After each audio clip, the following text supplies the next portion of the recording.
Screen આપણા બધાના જીવનનો એક એવો ભાગ બની ગઈ છે, ખરું ને? પણ ક્યારેય એવું વિચાર્યું છે કે આજે આપણને સામાન્ય લાગતી સ્ક્રીન જોવાની આદત છે એ કદાચ એક છુપાયેલા રોગનું મૂળ હોઈ શકે? ચાલો આજે આપણે આ સ્ક્રીનની બીમારીના ઊંડાણમાં ઉતરીને જોઈએ કે આખરે વાત શું છે. એક સવાલ. જમતી વખતે ટીવી કે મોબાઈલ જોવાની આદત આપણામાંથી કેટલા લોકોને છે? શું આ ખાલી મનોરંજન છે, એક સામાન્ય આદત છે, કે પછી આ આદતની પાછળ કોઈ બહુ મોટી સ્વાસ્થ્ય સમસ્યા તો નથી છુપાયેલી ને? તો આ જ છે આપણા આજના વિષયનું કેન્દ્રબિંદુ, જેને આપણે સ્ક્રીનનો રોગ કહી શકીએ. ખબર છે આ શું છે?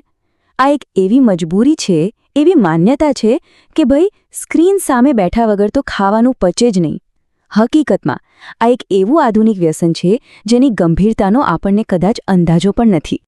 તો સવાલ એ છે કે આ એક સામાન્ય આદત આખરે વ્યસનમાં બદલાય છે કેવી રીતે? વેલ, શરૂઆત તો એકદમ સિમ્પલ હોય છે. જમતી વખતે બસ થોડું મનોરંજન, પણ પછી ધીમે ધીમે આ મનોરંજન ક્યારે મજબૂરી બની જાય છે ખબર જ નથી પડતી, અને બસ ત્યાંથી જ આપણું શરીર આપણને સિગ્નલ આપવાનું શરૂ કરી દે છે. તો ચાલો હવે જોઈએ કે આ આદત આપણા શરીર અને મન પર ખરેખર કેવી અસર કરે છે. શરૂઆતમાં જે લક્ષણો દેખાય છે ને એ બહુ નાના હોય છે, સૂક્ષ્મ હોય છે, પણ એ જ લક્ષણો ભવિષ્યની મોટી સમસ્યાઓનો પાયો નાખી રહ્યા હોય છે. આ બધી સમસ્યાઓ જેમ કે ઊંઘ બરાબર ન આવવી, પાચન બગડવું, આ બધું એકબીજા સાથે જોડાયેલું છે. જો થાય છે એવું કે જ્યારે આપણું મગજ સ્ક્રીનમાં ખોવાયેલું હોય ત્યારે શરીરને સિગ્નલ જ નથી મળતો કે ખોરાક પચાવવાનો છે, એટલે પાચક રસો ઓછા બને છે, અને પરિણામ અપચો, ઊંઘમાં તકલીફ અને સવારની શરૂઆત જ ખરાબ.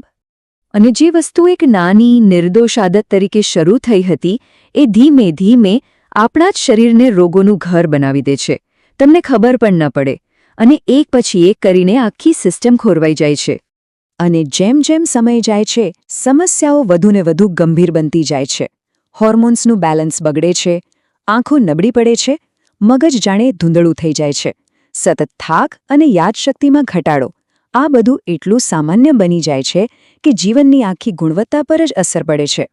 અને હવે સૌથી ચોંકાવનારી વાત, જે વૃદ્ધાવસ્થાના લક્ષણો આપણા વડીલોમાં 50 વર્ષ પછી જોવા મળતા હતા એ હવે ક્યારે જોવા મળે છે ખબર છે? માત્ર 30 વર્ષની ઉંમરે, આ સ્ક્રીનની બીમારીને કારણે. શું આ ચિંતાજનક નથી?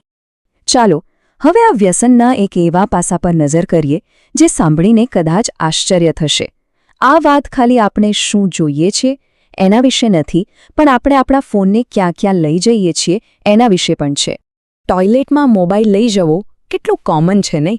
આપણે બધાએ જોયું છે, કદાચ કરતા પણ હોઈશું. પણ શું ક્યારેય એક સેકન્ડ માટે વિચાર્યું છે કે આ નાનકડી આદત આપણી સ્વચ્છતા માટે કેટલી ખતરનાક હોઈ શકે છે? એક આંકડો બતાવું જે કદાચ તમને ચોંકાવી દેશે. 16 ગણા. બસ આ આંકડો મગજમાં બેસાડી લો. આ કોઈ નાનો સૂનો આંકડો નથી. આની પાછળ એક એવું સત્ય છુપાયેલું છે જે સાંભળવું કદાચ કોઈને નહીં ગમે. અને આ રહ્યું એ સત્ય. આપણા મોબાઈલની સ્ક્રીન પર ટોયલેટ સીટ કરતાં 16 ગણા વધારે બેક્ટેરિયા હોય છે. વિચારો, જે ફોનને આપણે મોઢા પાસે રાખીએ છીએ, જમતી વખતે હાથમાં પકડીએ છીએ, એ ટોયલેટ સીટ કરતાં પણ વધુ ગંદો છે. આ એક એવો અદૃશ્ય ખતરો છે જેને આપણે જાતે જ આમંત્રણ આપીએ છીએ. ઓકે, આ બધી ચિંતાવાળી વાતો પછી એક સારો સમાચાર પણ છે. આનો ઉકેલ છે, અને સૌથી સારી વાત એ છે કે ઉકેલ એકદમ સરળ અને આપણા હાથમાં જ છે. આ કોઈ ડરાવણી વાત નથી, પણ આપણને સશક્ત બનાવનારી વાત છે. તો ચાલો જોઈએ કે આપણે શું કરી શકીએ છીએ. જમતી વખતે ફોન દૂર રાખો. જમતા પહેલા બરાબર હાથ ધુઓ. જમતી વખતે ફોનને અડકવાનો જ નહીં. ખોરાકને બરાબર ચાવીને ધ્યાનથી ખાઓ. અને હા, ભોજન દરમિયાન ટીવી કે કોઈ પણ સ્ક્રીનથી દૂર રહો. જોયું, આ કોઈ રોકેટ સાયન્સ નથી.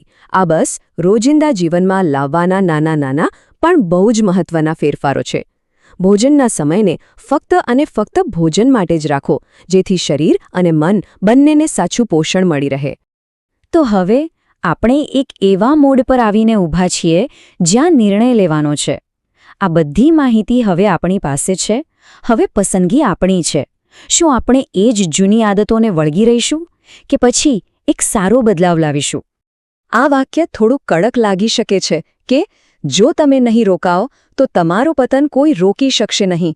પણ આ પરિસ્થિતિની ગંભીરતા સમજાવવા માટે જરૂરી છે, કારણ કે આ વાત આપણા પોતાના સ્વાસ્થ્ય અને આપણા ભવિષ્યની છે, અને એને સુધારવાની જવાબદારી પણ ફક્ત અને ફક્ત આપણી જ છે. અને અંતે બસ આ એક સવાલ જે આપણે સૌએ પોતાની જાતને પૂછવાનો છે. થોડી મિનિટોના મનોરંજન માટે આપણે લાંબા ગાળે શું ગુમાવી રહ્યા છીએ? અને એનાથી ઉલટું, જો આ એક નાનકડી આદત બદલી નાખીએ તો આપણે શું મેળવી શકીએ છીએ? વિચારજો, કારણ કે નિર્ણય અને ભવિષ્ય બંને આપણા જ હાથમાં છે.